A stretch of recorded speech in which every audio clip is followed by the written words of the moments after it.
Army or Indian Defence Forces.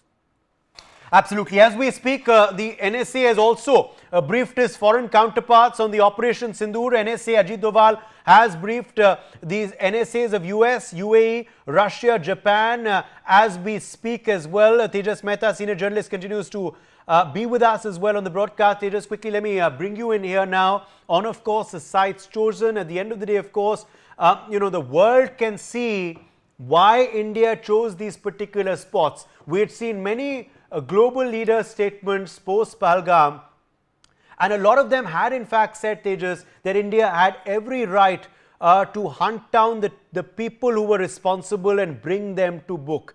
Now we're learning, of course, that the NSAs of various countries have been briefed.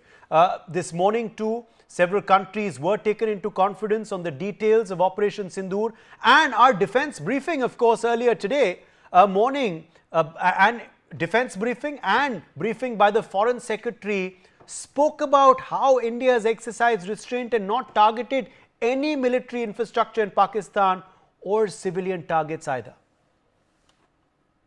Absolutely. I think we must congratulate the government and the Indian Armed Forces for this massive joint operation, which has gone on absolutely, perfectly as far as targeting all these, terror targets which were chosen by the Indian team, and they have done a spectacular job.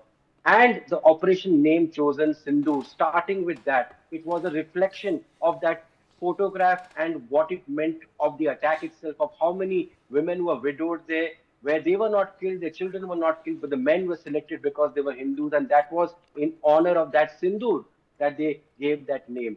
And then, of course, in the press conference, once again, we saw the messaging done by India, choosing an officer, two women officers, one of Hindu, one a Hindu and one a Muslim. Very categorically, the point going that Pakistan, you trying to break us has not really happened. Communal divide has not taken place in this country, and therefore you have failed in more than one ways. So I think fantastic this operation. I mean, it does show how much thinking has gone behind this, and of course, naturally, I think Mr. Jaishankar has done some wonderful work with all these various leaders of various foreign ministries and leaders of allies and not so friendly countries also. He has done a fantastic job, I must say, and of course the Prime Minister has encouraged him, and he also has done his bit, and that's why now we have a lot of support coming in for India, because I mean, who believes Pakistan at the end of the day? It's a pariah state. It was a failed state. It is a failed state,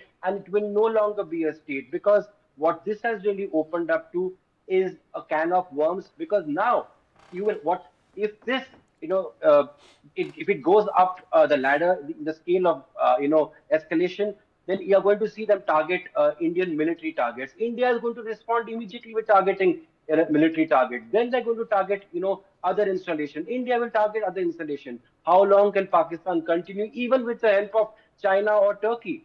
Not for many days, not for even 10 to 15 days. They don't even have the money for that. So I think they know what the end game looks like here, and better sense to prevail, that they maybe do some symbolic act in their own way, cause no harm, and back off. That's what they did last time, and it ended there.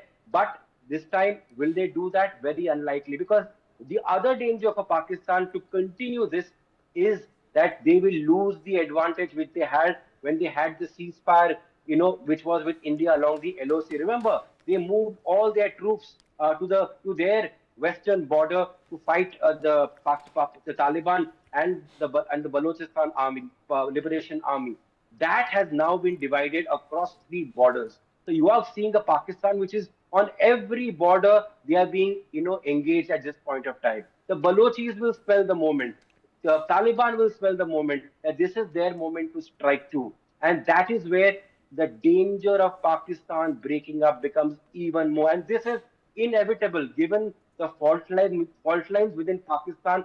Forget the army, forget the politicians there, because they are mostly two-faced. The people itself are not backing the state, are not backing Pakistan. Balochistan being one of the leading, elements where of secession, and those feelings, those attacks are going to increase in the next few days. India, I feel, Of course, we are not going to enter Balochistan like we did Bangladesh. They are not sharing a border with us. And so even if, Hemant Biswa Sharma a few days ago, he Yes. talked about how the Balochistan problem has become an international crisis. And Yes. You know, Adit Kothari, foreign affairs expert, let me quickly draw you in here. Adit, Pakistan may be crying, but it's unlikely that the world